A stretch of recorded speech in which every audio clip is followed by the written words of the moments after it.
આણંદ જિલ્લાના વિકાસમાં આજે એક નવું સોનેરી પ્રકરણ લખાવા જઈ રહ્યું છે। મુખ્યમંત્રી ભૂપેન્દ્ર પટેલ આજે ખંભાતની મુલાકાતે છે, જ્યાં તેઓ 234 કરોડથી વધુની માતબર રકમના 49 જેટલા વિકાસ કામોનું ખાતમુહૂર્ત અને લોકાર્પણ કરશે। ખંભાતના ચકડોળ ગ્રાઉન્ડ પરથી શરૂ થનારો આ વિકાસનો રથ સમગ્ર જિલ્લાની સુરત બદલી નાખશે।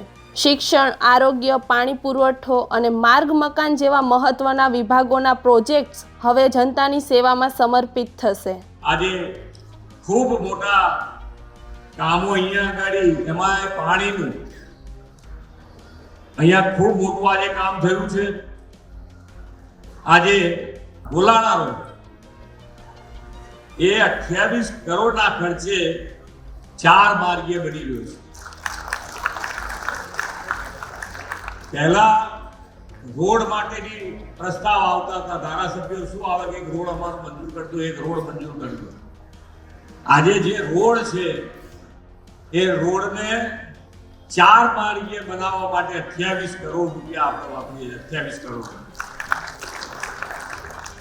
મંત્રીમંડળના સભ્યોની ગરિમામય ઉપસ્થિત વચ્ચે આણંદને આધુનિક સુવિધાઓની મોટી ભેટ મળવા જઈ રહી છે। છેવાડાના માનવી સુધી સુવિધાઓ પહોંચાડવાના સંકલ્પ સાથે ગુજરાત સરકારનો આ વધુ એક મજબૂત કદમ છે।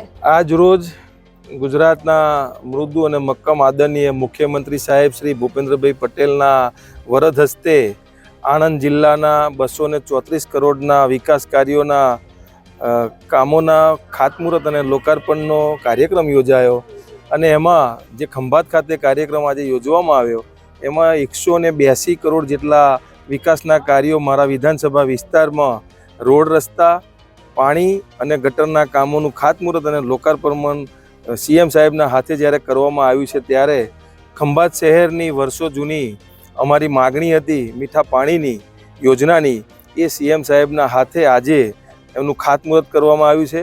આવનારા સમયમાં આ યોજના સાકાર થયેથી ખંભાત શહેરના લોકોને આશરે 3500 થી 4000 TDSનું પાણી જે પીતા હતા એમાંથી મુક્તિ મળશે। આ છે અવિરત વિકાસનું આધુનિક આણંદ। જ્યારે નેતૃત્વ મક્કમ હોય ત્યારે વિકાસના ફળ જનતાને અવશ્ય મળે છે। જોતા રહો ગુજરાત વંદન। ધન્યવાદ।